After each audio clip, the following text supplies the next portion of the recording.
ఏ భయము లేదు.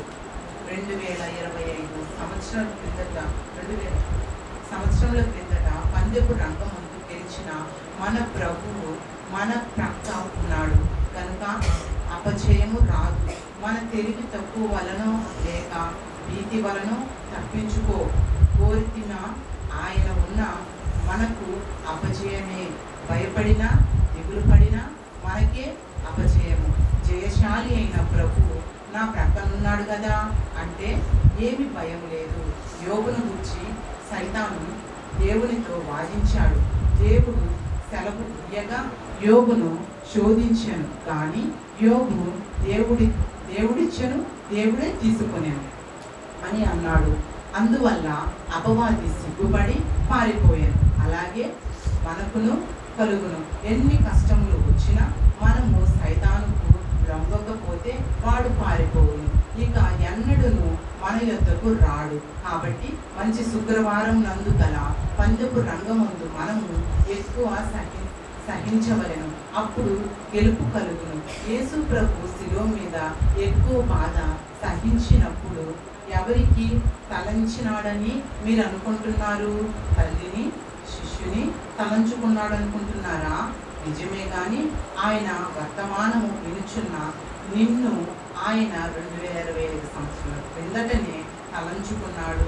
ఎన్నో కోట్ల సూర్యకిరణములు నేల మీదకు వచ్చి నేలను చూస్తున్నట్లుగా ఆ నీతి సూర్యుని యొక్క కనుదృష్టిలోనికి కిరణములు 2025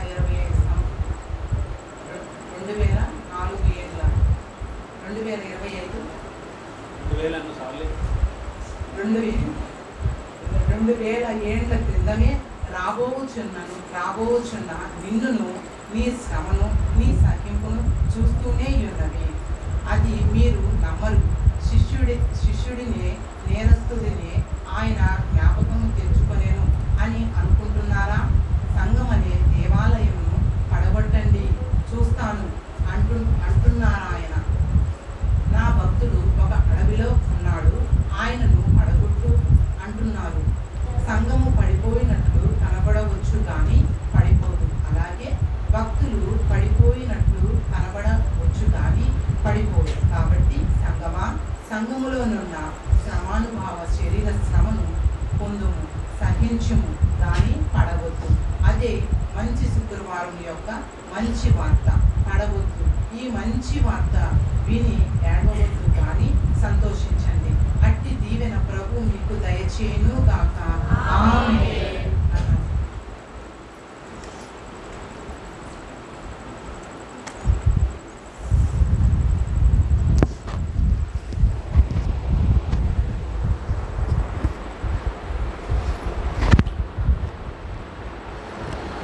మరణాత అందరికీ మరణాత. క్రమం చెప్పుకుందాం. ఏకీపించండి.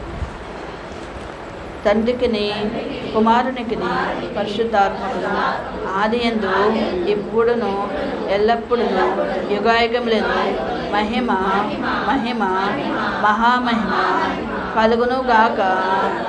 ఆమేన్. దైవలక్షణం స్తుతి.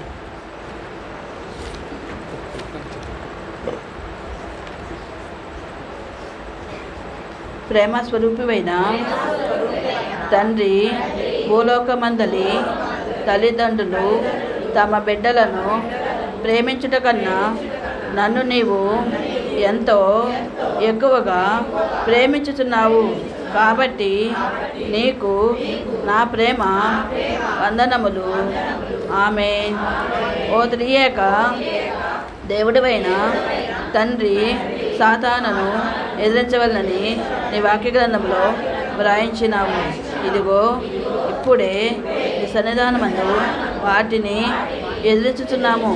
మా ఎదుపు వలన సైతానుకు వేదన నిస్సత్తువ కలిగించుము.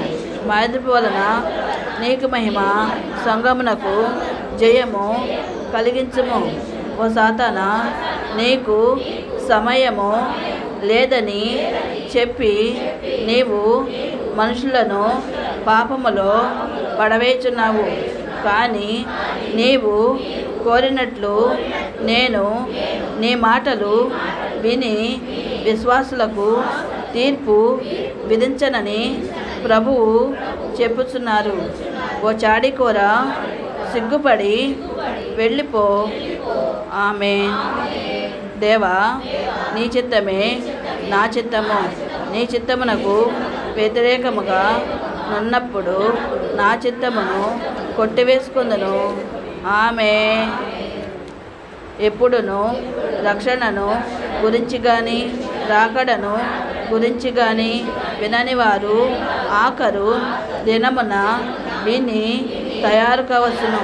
ఎలాగనగా రైలు బండికి ఆలస్యముగా బయలుదేరిన కొందరు పరిగెత్తుకొని వచ్చి రైలు కదిలే సమయంలో ఎక్కుదురు కదా. శిలువ మ్రాని మీద దొంగ ఆ క్షణములో మారు మనస్సు పొందెను కదా.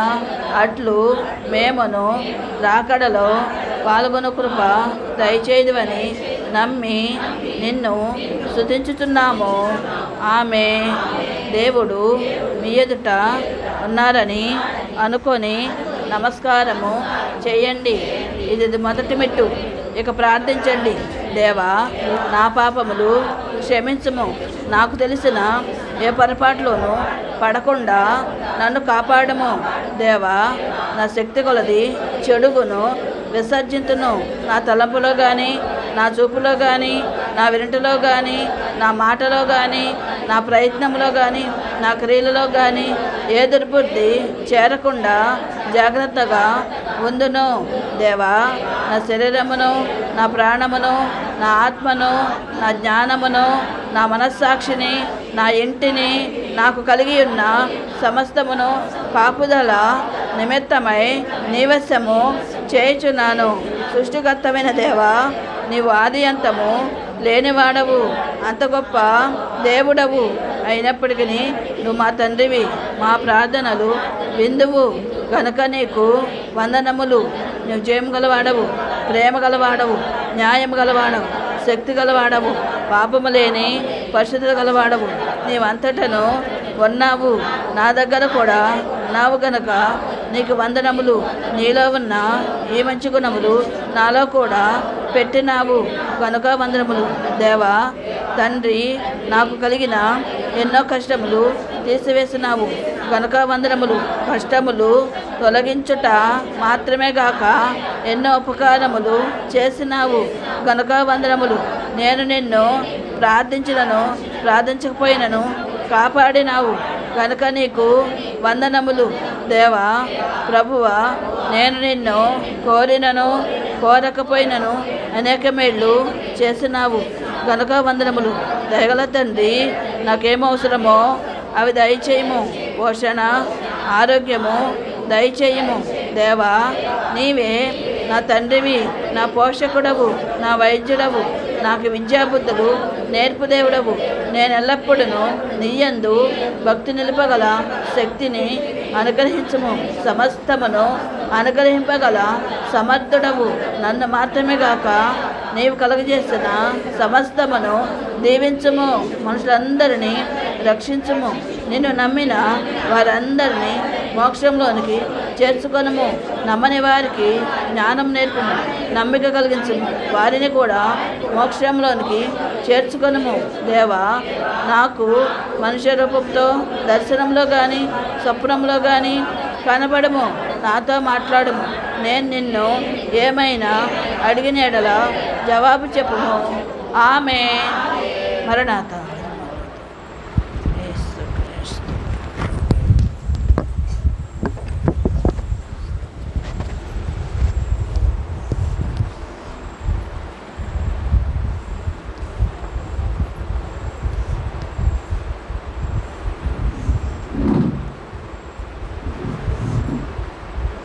పరిశుద్ధ గ్రంథంలో నుండి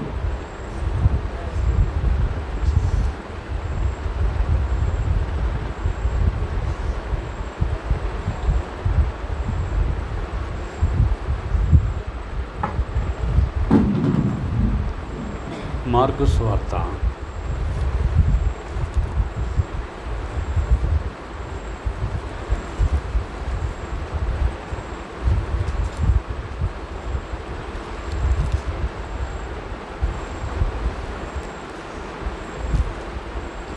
మార్కు సువార్త 14వ అధ్యాయము 24వ వచనం. అప్పుడు ఆయన, ఇది నిబంధన విషయమై అనేకుల కొరకు చిందింపబడుచున్న నా రక్తము. పరిశుద్ధుడైన మా తండ్రి, సర్వాధికారైన దేవా, వందనములు. కొద్ది సమయము నీ వాక్యములోనే మమ్మల్ని నడిపించండి, బలపరచండి. సైతాను ఆటంకాలన్నింటినీ తొలగించి నీ సన్నిధి తోడుగా ఉంచమని, నీ సహవాసంలో నడిపించమని, నీ పరిచర్యలో నమ్మకంగా నీ కృపలో బలపరిచి, కీడును కలిగించే సాతాన్ని దాని క్రియలు బంధించి ఈ కార్యములు జరిగించి నీవే ఉండి నడిపించమని, ఈ పనికి ఎన్నో ఆటంకాలు ఎదురవుతుండగా ఆటంకాలన్నింటిని కూడా తొలగించి సాతాను క్రియలు బంధించమని, పరిశుద్ధాత్మ కార్యాలు జరిగించి మహిమ పొందమని, మంచి బోధకుడు ఆశీర్వాదాల దాతైన సిలువనాథుడైన యేసుక్రీస్తు నామములో ప్రార్థించి స్తుతించుచున్నాము పరమ తండ్రి.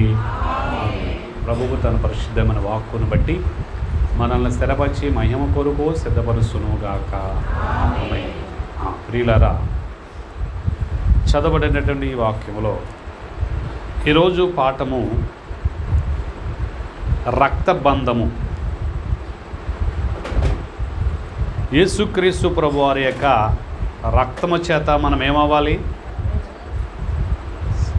రక్త సంబంధులముగా, ఆయన రక్తము చేత కడగబడిన వారముగా ఆయన దగ్గరకు మనం రావాలి.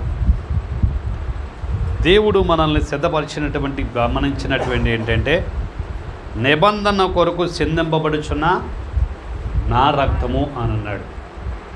ఆ నిబంధనలో యేసుక్రీస్తు ప్రభువారు ఆయన రక్తాన్ని చిందించి ఆయన దగ్గరకు వచ్చిన వారందరికీ, లోకంలో ఉన్న ప్రతి ఒక్కరికి యేసుక్రీస్తు ప్రభువారు ఏమిచ్చాడో తెలుసా?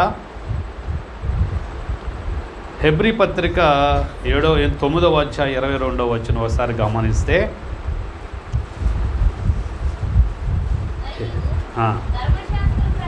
ధర్మశాస్త్ర ప్రకారము సమస్త వస్తువులను రక్తము చేత శుద్ధి చేయబడుననియు, రక్తము చిందింపకుండా పాపక్షమాపణ కలుగదనియు సామాన్యముగా చెప్పవచ్చు. రక్తము చిందించుకోకుండా ఏం కలగదు?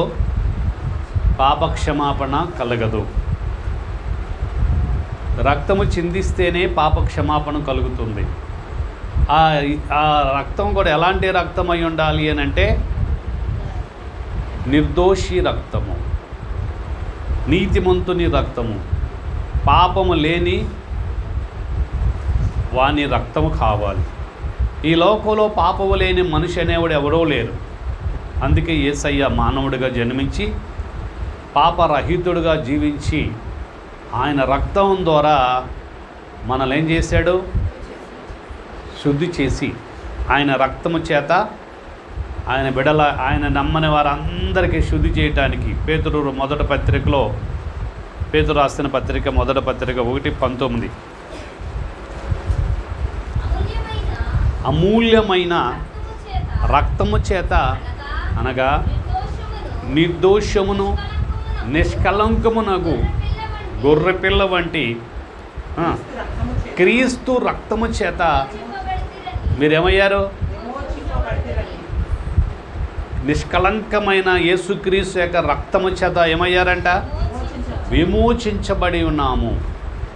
ఎవరో అలా విమోచించబడింది అని అంటే, ఎవరైతే యేసుక్రీస్తు వారిని నమ్మి రక్షణ పొందుకుంటారో వాళ్ళందరికీ ఆ రక్త బంధనంలోనికి వస్తారు, ఆ నిబంధనలోనికి వస్తారు.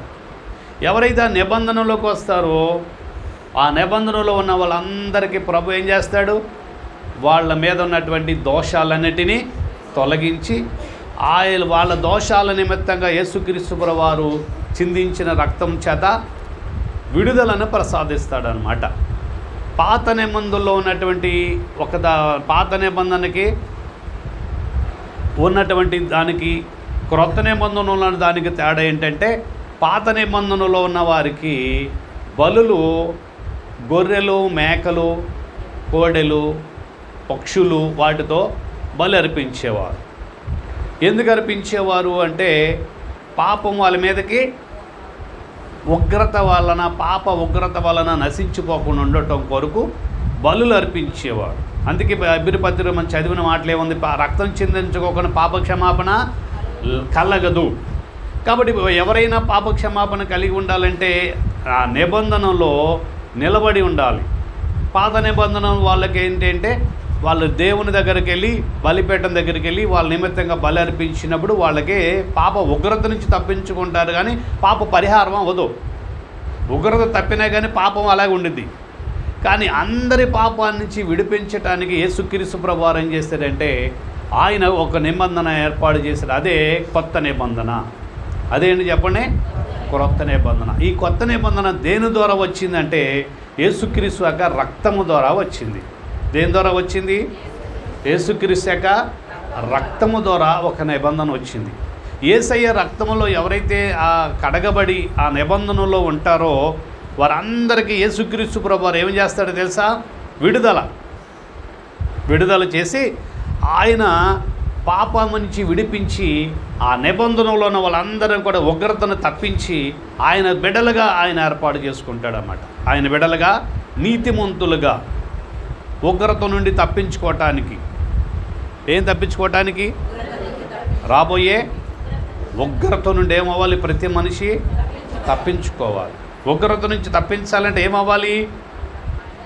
ఆయన రక్తంతో కడగబడాలి.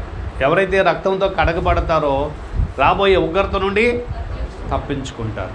అయితే రక్తంతో కడగబడిన వాళ్ళకి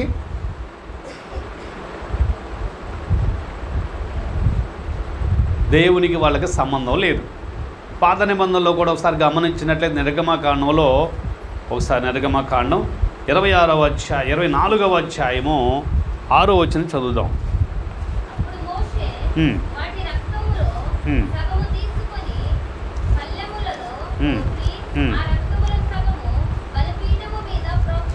బలిపీఠం మీద ప్రోక్షించెను. అతడు నిబంధన గ్రంథమును తీసుకుని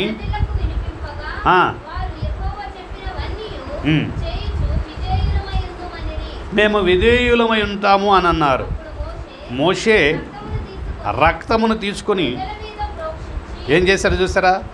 రక్తము తీసుకొని ప్రజల మీద ప్రోక్షించి, ఇదిగో ఈ సంగతులన్నిటి విషయమై యెహోవా మీతో చెప్పిన నిబంధన రక్తము ఇదే అని చెప్పాను. ఎప్పుడైతే వాళ్ళకి నిబంధన రక్తం ఇదే అని చెప్పి వాళ్ళకి ఆ రక్తంతో వాళ్ళని శుద్ధి చేశాడో మోషే, అప్పుడు వాళ్ళు దేవుని దగ్గరికి వెళ్ళటానికి అర్హత వచ్చింది. అప్పుడు తర్వాత చూస్తే ఏమంటారు చూడండి.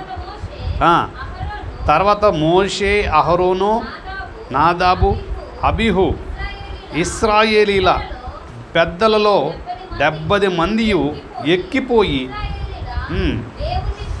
చాలు. చూసారా? ఎప్పుడైతే వాళ్ళ నిబంధన రక్తంతో శుద్ధి చేయబడ్డారో దేవుని దగ్గరికి వెళ్ళటానికి వాళ్ళకి ఏం కలిగింది? అర్హత వచ్చింది. అంటే దేవుని దగ్గర అవ్వాలంటే మనిషి ముందు ఏమవ్వాలి? రక్తం చేత ఏమవ్వాలి? ప్రోక్షించబడాలి. రక్తంతో మోసే వాళ్ళని ప్రోక్షించిన తర్వాత 70 మంది మీద ప్రోక్షించిన తర్వాత అప్పుడు వాళ్ళు దేవుని దగ్గరికి రావటానికి వాళ్ళు ధైర్యం చేశారు. అప్పుడు దేవుని దగ్గరకు వస్తే వాళ్ళకేమీ హాని లేకుండా వాళ్ళు ఉండగలిగారు. అదే కనుక మోసే కనుక రక్తం వాళ్ళ మీద ప్రోక్షించబడలేదనుకోండి, ఆ నిబంధన రక్తం ప్రోక్షించలేదనుకోండి, వాళ్ళు చచ్చిపోయేవాళ్ళు అక్కడ.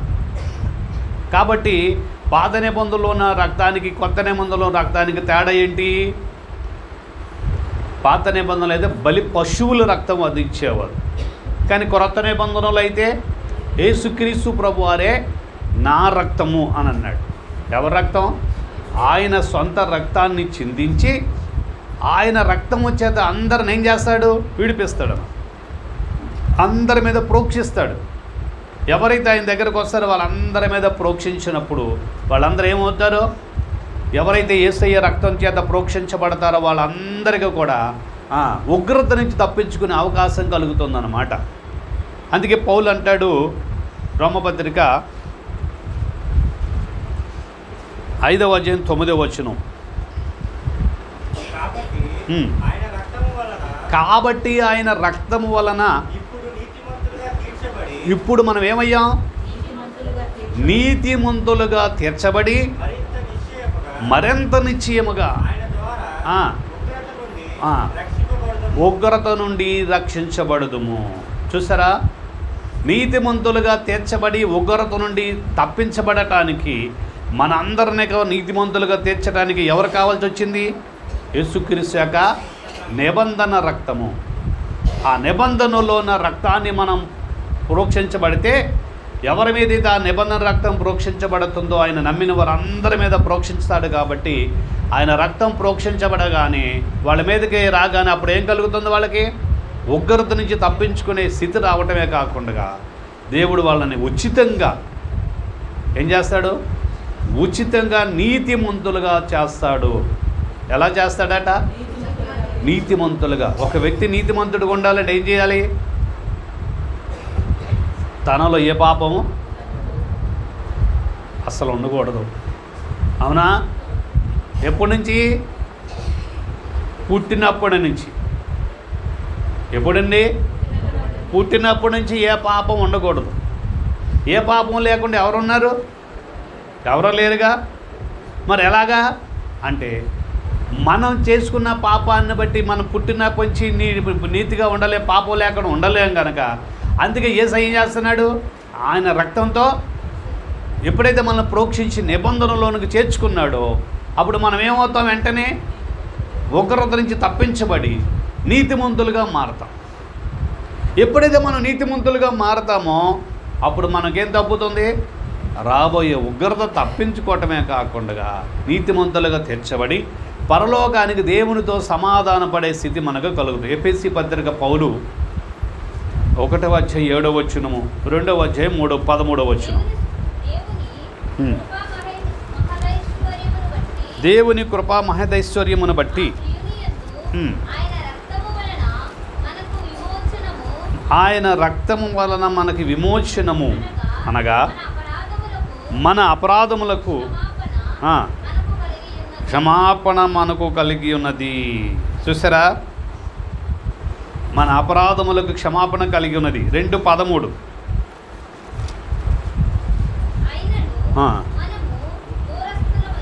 దూరస్తులైన మీరు ఇప్పుడు క్రీస్తు యేసునందు క్రీస్తు రక్తము వలన సమీపస్తులై ఉన్నారు. ఒకప్పుడు మనం దేవునికి దూరస్తులుగా ఉన్న మనల్ని ఏం చేశాడు? యేసయ్య మనల్ని సమీపస్తులుగా చేశాడు.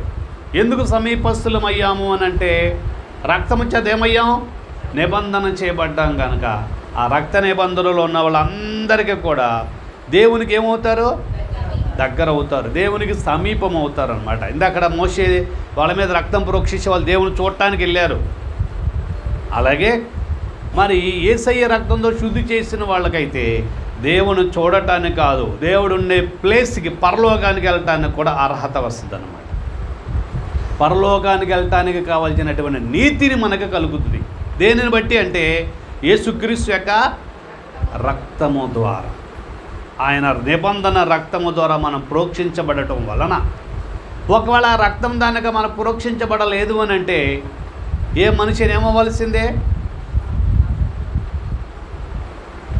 దేవునికి దూరం అవ్వాలి. దేవునికి దూరం అయితే ఉగ్రత ఉంటుంది.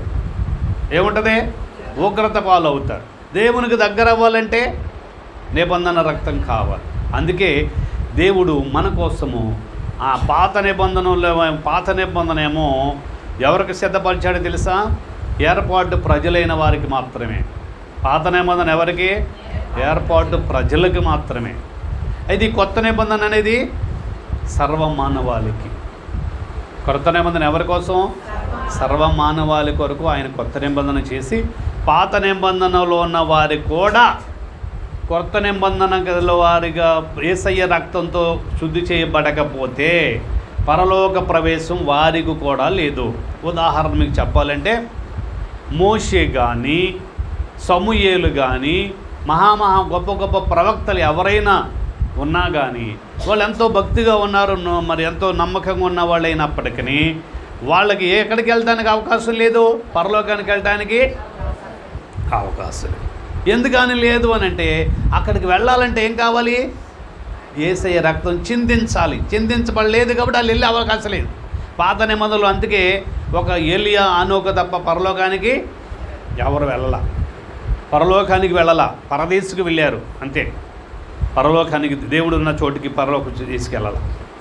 అయితే యేసుక్రీస్తు పరలోకానికి వచ్చి ఆయన రక్తాన్ని చిందించిన తర్వాత ఆయన ద్వారా నీతిమంతులుగా చేర్చబడిన నిబంధనలో ఉన్న వాళ్ళందరికీ కూడా ఉగ్రత నుంచి తప్పించడమే కాకుండా ఆ నిబంధనలో ఉన్న వారందరికీ ఏమిస్తున్నాడు? ఉచితంగా ఉగ్రతని తప్పించి నీతిమంతులుగా చేసి పరలోకానికి వెళ్ళటానికి అవకాశం. అందుకే ప్రకటన గ్రంథం 1వ అధ్యాయం 6వ వచనం, మనలను ప్రేమించుచు తన రక్తము వలన మన పాపముల నుండి మనలను విడిపించిన వానికి మహిమయు ప్రభావమును యుగయుగములు. చూసారా, ఆయనకి ఎప్పటికీ యుగయుగాలు ఆయనకి మహిమ కలగాలి. ఎందుకంటే సర్వమానవాళిని ఏం చేశాడు? ఆయన రక్తంతో అందరినీ కూడా ఏం చేశాడు? శుద్ధి చేసి నిబంధన రక్తంలోకి సర్వమానవాళిని ఆహ్వానించి ఎవరికి ఎంత కావాలో ఆయనకి తెలుసు, కలుగజేసింది ఆయనే గనక ఎవరి కోసం ఎంత రక్త ప్రోక్షణ కావాలో అందరికీ సరిపడా రక్తాన్ని ఆయన చిందించాడు. ఎవరైతే యేసు యొక్క రక్తము చేత చిందించబడతారో వారు ఏమవుతారో తెలుసా? ప్రకటన గ్రంథము 7వ అధ్యాయం 14వ వచనం చదువుదాం.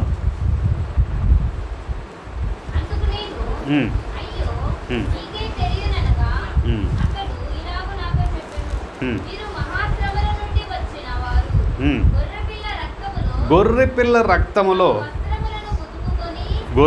రక్తములో తమ వస్త్రములను ఉదుకుకొని ఏం చేశారు? రక్తంలో ఉదికితే తెలిపోతాయా, ఎరిపోతాయా? మాట్లాడరే. ఎరిపోతే రక్తం ఎర్రగా ఉంటుందా తెల్లగా ఉంటుందా? ఎర్రగా ఉంటుంది. మరి ఎర్రగా ఉన్న రక్తంతో కడిగితే తెలిపోతావేంటి?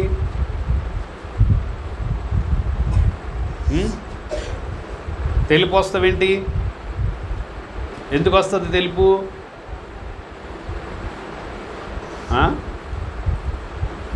మాట్లాడరే. బంగారం అగ్నిలో వేస్తే ఏమొస్తుంది? మెరుపు వస్తలేదా? అవునా కదా? బంగారాన్ని అగ్ని స్నానం చేస్తే ఏమొస్తుంది? మెరుపు వస్తుంది. అలాగే యేసయ్య దగ్గరికి వచ్చిన వాళ్ళందరికీ కూడా ఆయన రక్తంతో ఎప్పుడైతే శుద్ధి చేయబడతారో, నిబంధన రక్తం ప్రోక్షించబడతారో వాళ్ళందరి మీద ప్రోక్షించబడిన తర్వాత వాళ్ళకి ఏమొస్తుంది? పరలోకానికి కావలసినటువంటి మహిమ తెలుపు వాళ్ళకి కలుగుతుందన్నమాట. పరలోకానికి వెళ్ళాలంటే ఏం కలిగి ఉండాలి? మహిమ. మన శరీరము ఈ లోక సంబంధమైనటువంటి మెరుపు, ఈ లోక సంబంధమైన తెలుపు కాదు కావాల్సింది. ఎక్కడ కావాల్సింది? పరలోకానికి కావాల్సిన మెరుపు. అంటే దాన్ని ఏమంటారని మహిమ వస్త్రాల్లో ఉతుకుని వాళ్ళకి ఇచ్చాడు యేసయ్య. మొట్టమొదట ఆదామావులకి అదే ఇచ్చాడు. కానీ వాళ్ళు ఏం చేశారు? పోగొట్టుకున్నారు. కానీ దేవుడు మళ్ళీ యేసయ్య ఏం చేశాడు? మళ్ళీ ఆయన తిరిగి ఇచ్చి ఆయన రక్తంతో నిబంధనలో ఉన్న వారందరికీ, ఆ నిబంధనలో ఉన్న వారందరికీ కూడా యేసయ్యతో సఖ్యత కలిగి ఆయన నమ్మిన వారందరికీ కూడా ఏం చేస్తున్నాడు? ఉచితంగా వాళ్ళని నీతిమంతులుగా తీర్చడానికి ఆయన నిబంధన రక్తాన్ని ప్రోక్షిస్తాడు. ఎప్పుడైతే యేసుక్రీస్తు ప్రభువు నిబంధన రక్తాన్ని ప్రోక్షించగానే మనకేమవుతుంది?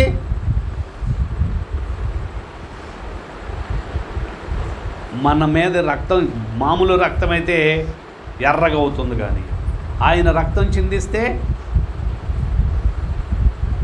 మనలో నా దోషాలన్నీ పోయి నీతిమంతులుగా మార్చబడి పరలోకానికి కావలసినటువంటి మహిమ రూపాన్ని, మహిమ వస్త్రాలని అంత తెలుపు చేసుకునే భాగ్యాన్ని వస్తుందన్నమాట. అందుకే యేసయ్య రక్తంతో శుద్ధి చేసుకున్నారు కనుక ఆ రక్తంతో శుద్ధి చేయబడిన వాళ్ళందరూ ఏమయ్యారంటే వాళ్ళ వస్త్రాలు తెలుపు చేసుకుని పరలోకానికి కావలసినటువంటి నీతి, పరలోకానికి కావలసినటువంటి తెలుగు మహిమ అంతస్తుని వాళ్ళు పొందుకున్నారు. చూసారా, యేసుక్రీస్తు ప్రభువారి నిబంధన రక్తముతో శుద్ధి చేయబడిన వారందరికీ ఎంత గొప్ప భాగ్యం ఉందో. అందుకే యేసయ్య రక్తాన్ని మనము ఏం చేయాలి? మన మీద ప్రోక్షించబడమని ఆయన దగ్గరకు వచ్చి నిబంధనలో నిలబడాలి. ఎక్కడ నిలబడాలి? ఆయన నిబంధనలో నిలబడాలి. ఆయన నిబంధనలో నిలబడటం ఏం చేయాలి? నా కొరకే యేసయ్య సిలువలో మరణించాడు, నా కొరకే గాయములు పొందాడు అని ఆయనను నమ్మి ఏం చేయాలి? నమ్మి ఏం చేయాలి? మన పాపాలు ఒప్పుకొని నమ్మి మారు మనసు పొందాలి. చెడు జీవితాన్ని వదిలేయాలి. ఎప్పుడైతే నువ్వు చెడు జీవితాన్ని వదిలేసి మారు మనసు పొంది రక్షణ పొందుకోవడానికి ఇష్టపడ్డావో పాస్టర్ గారు బాప్తిసం ఇస్తాడు. బాప్తిసం ఎప్పుడైతే ఇవ్వబడిందో యేసయ్యను నమ్మి బాప్తిసం పొందుకోగానే ఆయన ఏం చేస్తాడు? నిన్ను ఆయన రక్తం శుద్ధి చేసి పరలోక సంబంధులుగా వాళ్ళందరినీ కూడా ఏం చేస్తాడు? ఆ నిబంధనలో వారసులుగా చేసుకుంటాడు. ఇప్పుడు కొంతమంది ఉన్నారనుకో, పార్టీలు ఉన్నాయనుకోండి, పార్టీ సభ్యత్వాన్ని తీసుకుంటారు తెలుసా, కండవ కప్పుకొని. అవునా కదా? అందుకతం ఏ పార్టీ ఉన్నా కానీ మేము మీ పార్టీలోకి వచ్చేస్తామన్నారు కూడా వీళ్ళందరికీ ఒక మీటింగ్ ఏర్పాటు చేసి వేరే పార్టీ వాళ్ళు అందరూ మా పార్టీలోకి వస్తున్నారని చెప్పేసి వీళ్ళందరూ ఏం చేస్తారు? వాళ్ళకి కండవాళ్ళు కప్పి వీళ్ళందరూ మా పార్టీ అని చెప్పేసి వాళ్ళని లోకానికి చూపిస్తారు. అవునా కదా? అలాగే యేసుక్రీస్తులోనికి వచ్చే మనం అందరం కూడా ఆయన ఎప్పుడైతే నమ్మి ఆయన అనుసరిస్తానికి ఇష్టపడ్డామో, నా కొరకు యేసయ్య సిలువ వేయబడాడని నమ్మి నువ్వు రక్షణ పొందుకున్నావో వెంటనే మనకేం కలుగుతుంది? ఆయన రక్తాన్ని మన మీద ప్రోక్షించబడుతుంది. ఎలా ప్రోక్షించబడుతుందంటే మన కొరకు ఆయన ఆల్రెడీ ఇచ్చేసాడు.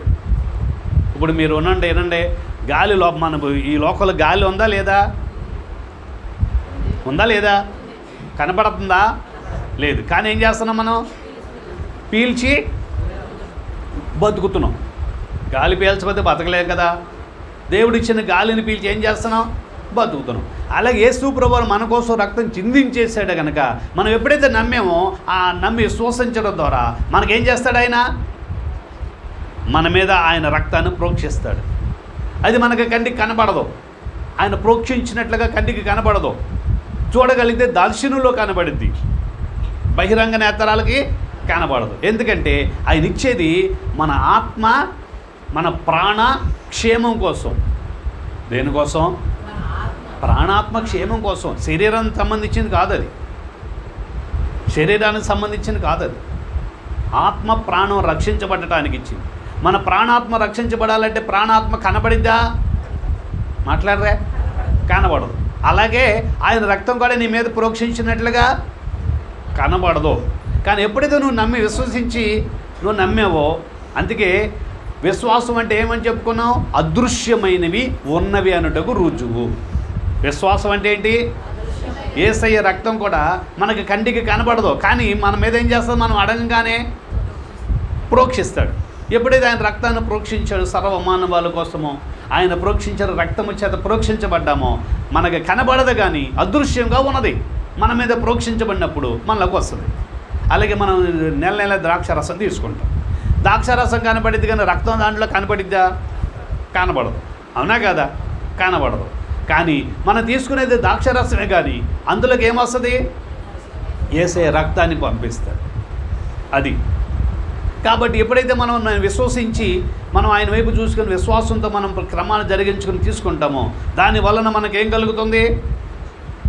నమ్మటం ద్వారా అదృశ్యమైనటువంటివి ఉన్నవైనటువంటి రుజువైనది కాబట్టి ఆయన రక్తం చేత మనం నిబంధనలో ఎప్పుడైతే నిలబడగలిగామో మనం ఈ లోకంలోకి రాబోయే ఉగ్రత నుంచి తప్పించుకొని రాబోయే పరలోకానికి మోక్షానికి వెళ్ళటానికి కావాల్సినటువంటి నిబంధనలో ఆ వరుసలో నిలబడతాం. ఏ వరుస అది? పరలోకానికి వెళ్ళటానికి కావాల్సిన నిబంధన సంబంధమైన వరుసలో ఉంటాం. ఆ నిబంధన వరుసలో ఎవరైతే ఉంటారో వారు ఏమవుతారు? సమయం వచ్చినప్పుడు అక్కడికి వెళ్ళిపోతారు.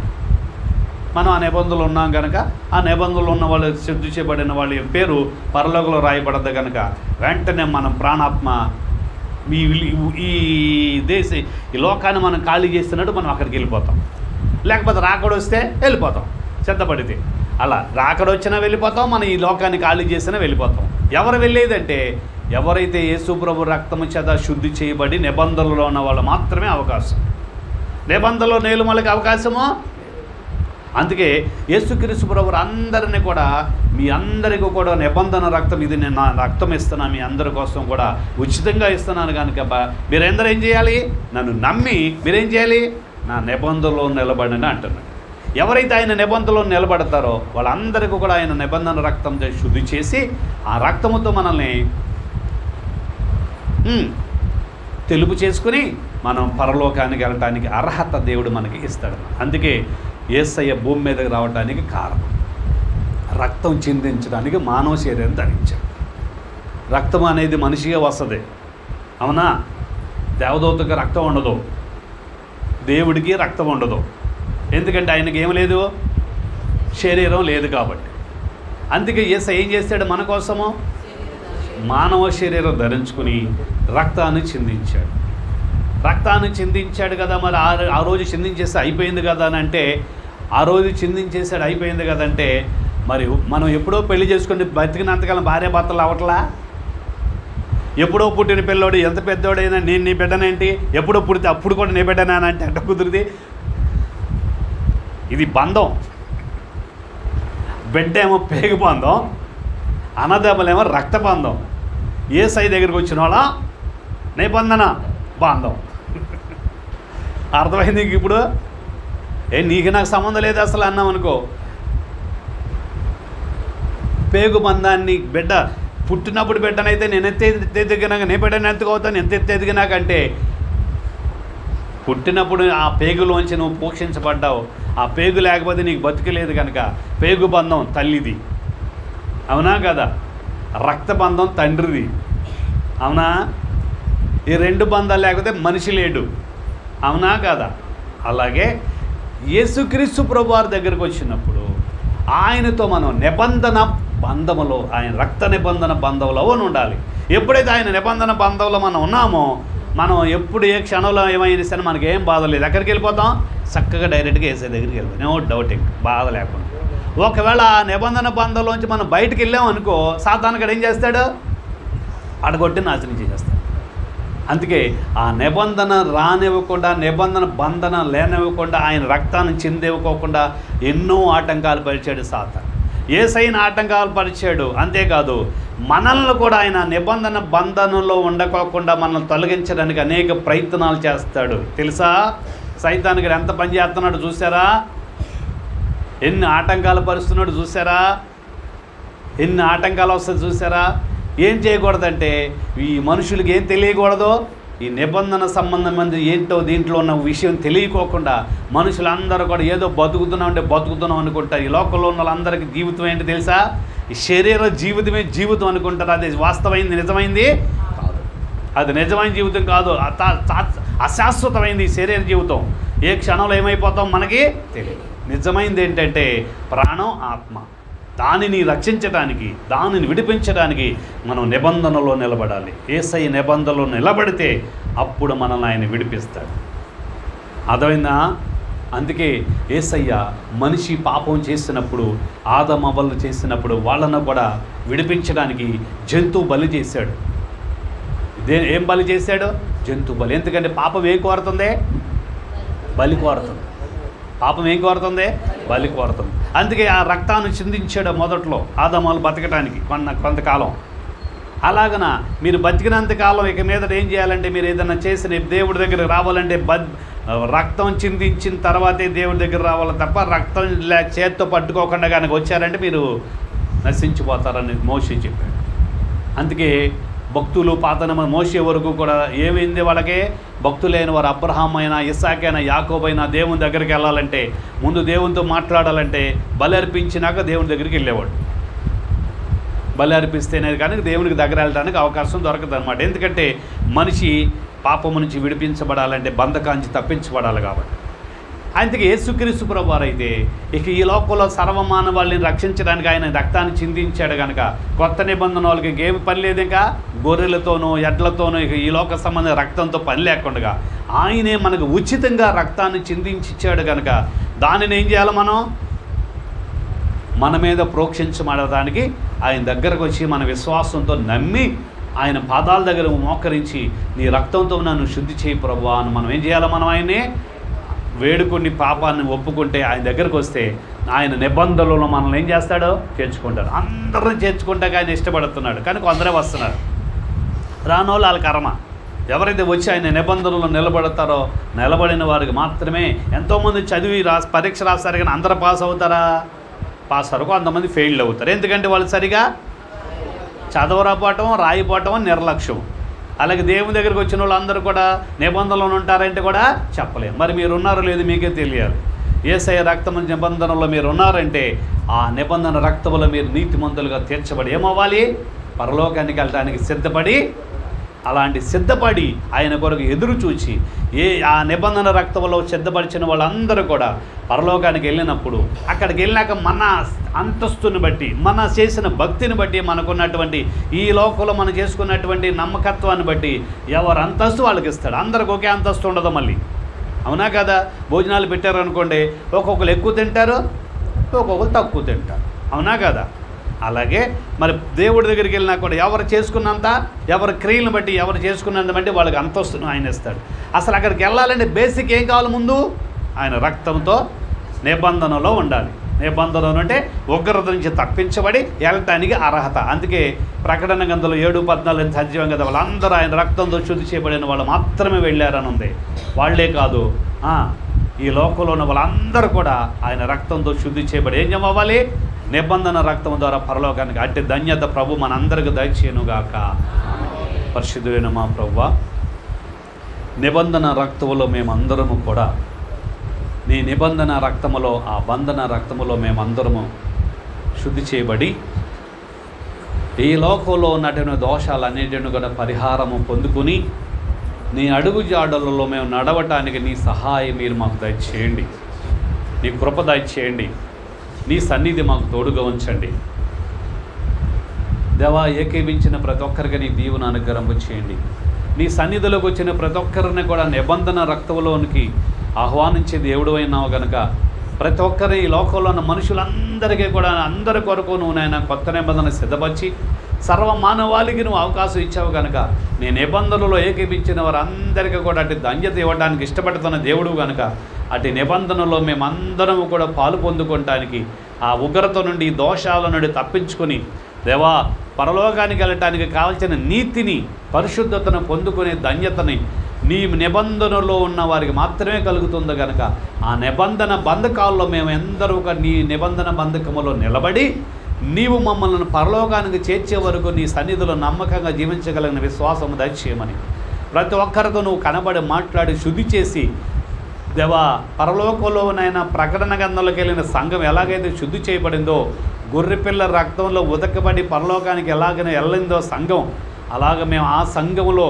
ఎత్తబడే నూరంతలుగా ఎత్తబడే వరుసలో ఉండే జీవితాలు ప్రతి ఒక్కరికి ప్రసాదించి మహిమ పొందమని సర్వాశీర్వాదాలకు దాతైన సర్వమానవాళి కొరకు కొత్త నిబంధనను సిద్ధపరిచిన నిబంధన రక్తం ఇదే అని సెలవిచ్చిన యేసునామములో ప్రార్థించి స్తుతించుచున్నాము పరమ తండ్రి. ఆమేన్. మరణాత. స్తుతియో మహిమయో నీకే, క్షితి కిందివి కిన్నీటి వితాతి కింకార్తావై వెలాయో మా దేవా. ప్రతి వస్తువును మాకు బహుమతిగానిచు నితోడా మా ప్రేమానికే క్లుచోపొదుము. పసిడి వర్ణపు టెండ భాగ్యాదారలాన విసరించి గాలి విలియు పుష్పము రసముకు పండ్లు నిరామ్య ప్రేమం చాట ప్రసారించు పోతాలో ఫలముందుని మాదిగల నిండు నిజ సౌఖ్యకాలములు ఈ మాహి ఫలించు ఐశ్వర్యాదిము ఈ మూగగడిగిన హృదయు నామై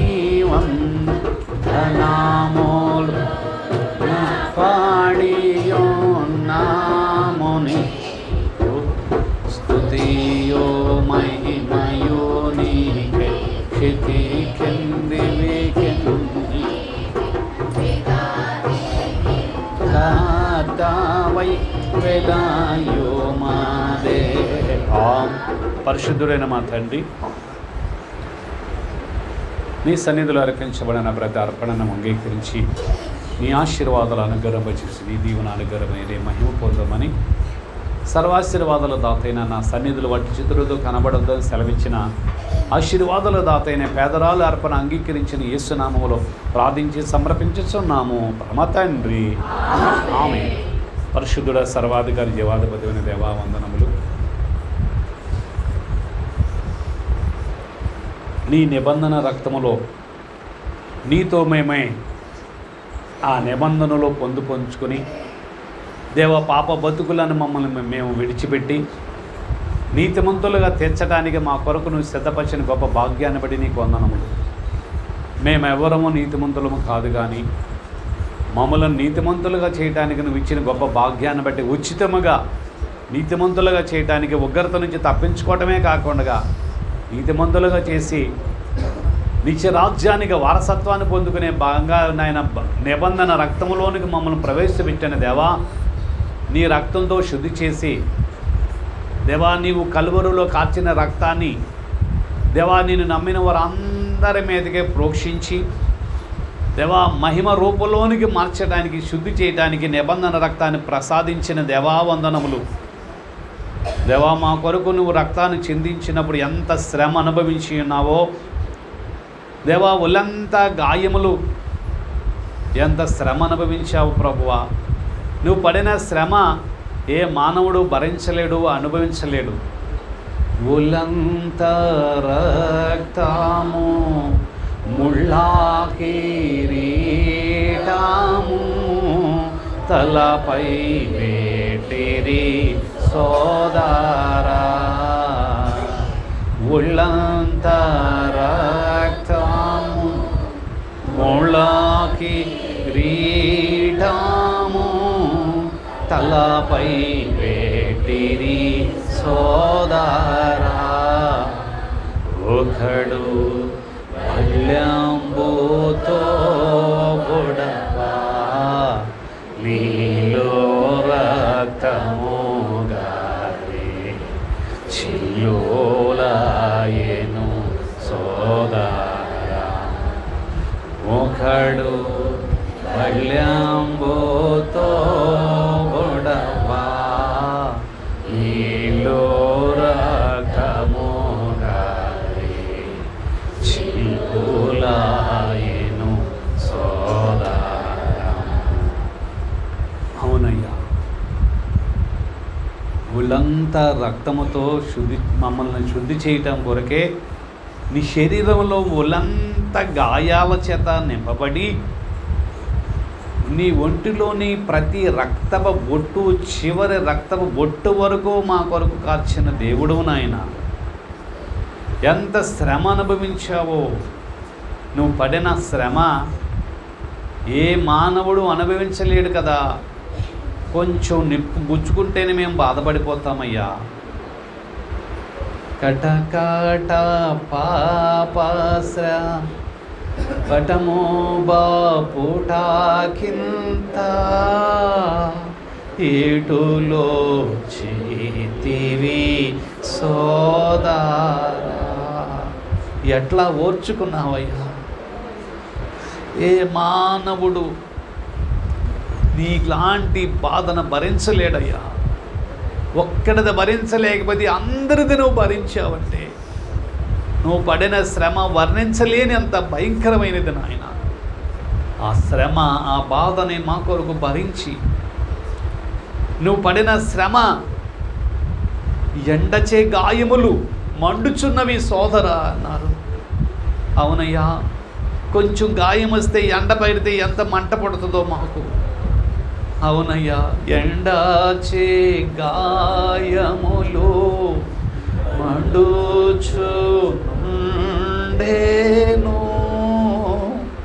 నిండు వేదన సోదరా. అవునయ్యా, నిండు వేదన, ఎక్కడ బాధ లేదని చెప్పలేని స్థితి. నిండు వేదనను అనుభవించి మమ్మల్ని నా నిబంధన రక్తంలోనికి మమ్మల్ని ఆహ్వానించి నీ రక్తముతో మమ్మల్ని శుద్ధి చేయటం కొరకే నీ శరీరంలోని రక్తమంతా మా కొరకు కార్చిన దేవుడవయ్యా. ఎంత దేవుడవైనా మానవుడిగానే కార్చావు కదా. మానవ శరీరానికి నొప్పి ఉండిద్ది కదా ప్రభువా, మానవ శరీరానికి బాధ ఉండిద్ది కదా, ఎండ, చలి, బాధ, ఆకలి, దప్పికలు ఉంటాయి కదా ప్రభువా.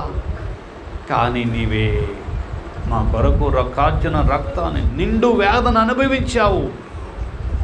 అంత వేదన అనుభవించి మా కొరకు నిబంధన రక్తాన్ని తెచ్చి మమ్మల్ని ఉచితముగా వచ్చి నా రక్తంలో పాలు భాగస్తులు అవ్వండి, ఇది నా నిబంధన రక్తము అని నువ్వు అందరినీ ఆహ్వానిస్తుంటే ఈ లోకంలో ఉన్న వాళ్ళకి ఏమీ మాకు పట్టనట్టు, మాకు సంబంధం లేదు అన్నట్లు జీవిస్తున్నారు. వాళ్ళ కళ్ళు మూసుకుపోయినాయి అయ్యా.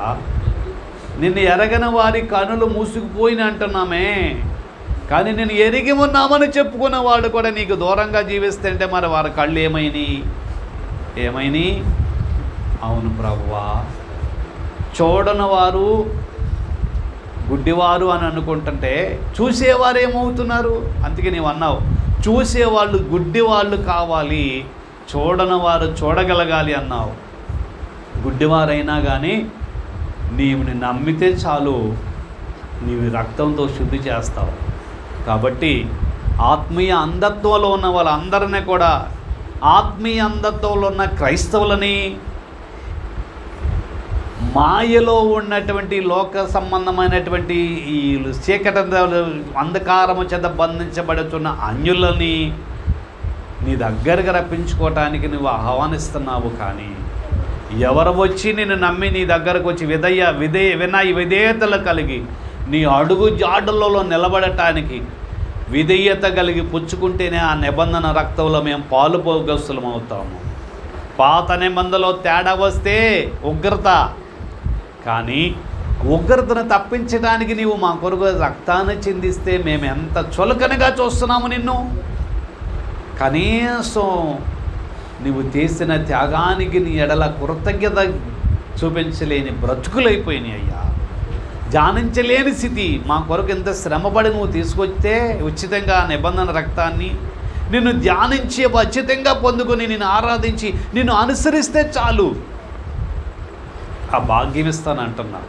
అవును నాయన, నీ రక్తంతో శుద్ధి చేసి సర్వ మానవాళ్ళని విడిపించడానికి, ఉగ్రత నుంచి తప్పించడానికి నువ్వు మా కొరకు సిద్ధపరిచిన భాగ్యాన్ని ఎంత సంతోషంగా మేము అనుభవించాలి.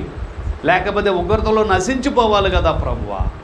ఆ నశించిపోయే దుస్థితిలోంచి మమ్మల్ని విడిపించుకొచ్చిన దేవుడు గనుక నాయన, మేము నిన్ను అనుసరించి నీ అడుగు జాడలలో నడవటానికి, నిన్ను వెంబడించి నీ నిబంధనలోంచి మేము తప్పిపోకుండా ఆ నిబంధన బంధకాల్లో నిలబడి నీవిచ్చే ఆశీర్వాదాన్ని పరలోకంలో చేరే వరకు మా ప్రాణాత్మని శుద్ధి చేసుకుని మా దైవజనులే రక్తంబు నా పైకి ప్రవహించుచున్నది, రక్షకా నీకు వందనములు, భక్తితో ఈ కథ భాగ్యము గైకొనును అన్న. అవునయ్యా, మేమే నీ రక్తము చేత శుద్ధి చేయబడితేనే మాకు విమోచన ఉన్నది. ఆ నిబంధన రక్తంలో మేమే స్నానమాడి శుద్ధి చేసుకుని పరలోకానికి వెళ్ళటానికి నీతిని సంపాదించుకునే జీవితాలు దయచేయండి. ఈ లోకంలో ఏమున్నా లేకపోయినా, తిన్నా తినపైనా అన్నీ మాకు వీళ్ళ సంబంధం లేదయ్యా. ఏ క్షణంలో మేమేమవుతామో మాకు తెలీదు, కానీ మా కొరకు నువ్వు ఇచ్చిన ఆ నిబంధన రక్తాన్ని మేము పొందుకొని ఆ రక్తంతో శుద్ధి చేయబడి మేము అందరము నీవిచ్చే ఆ నిబంధన రక్తంలో నిలిచి నిత్య రాజ్యానికి వారసత్వాన్ని పొందుకునే బ్రతుకులు మాకు దయచేయమని. దేవా, మీ దగ్గరకు వచ్చిన మేమే ఏదో మేలు పొందుకున్నాము, ఏదో మేము దగ్గరకు వచ్చాము మేలు పొందుకున్నాం చాలు అనుకుంటున్నాం కాదు. నీ పొందిన గాయముల చేత మాకు స్వస్థత వస్తుంది. నీ నొప్పి తగిలితే మాకు బాగుపడుతున్నాం మేము. నీకేమో గాయమా, మాకేమో స్వస్థత. మేము పొందుకునే ప్రతి స్వస్థతలో నువ్వు ఎంత బాధపడితే మాకు వస్తుందో స్వస్థత. అవునయ్యా, ఆ స్వస్థత ఇవ్వటానికి నువ్వు గాయాలు పొందుకుని నీ గాయము ద్వారా మాకు స్వస్థత ఇచ్చి నీవే మమ్మల్ని విడిపించి విమోచించి గొప్ప భాగ్యాన్ని మాకు ఇచ్చిన దేవుడు గనుక యేసుక్రీస్తు శిలువను, నీ శిలువ ధ్యానాన్ని మేము ఎప్పుడూ ధ్యానించుకుంటూ ఆ నిబంధన రక్తంలో ముందుకు సాగునట్లుగా నీ కృపా ధన్యత మాకు దయచి కృపలో మమ్మల్ని స్థిరపరచమని నిత్య రాజ్యానికి వారసత్వాన్ని దయచేసి మీరే మహిమ పొందరు.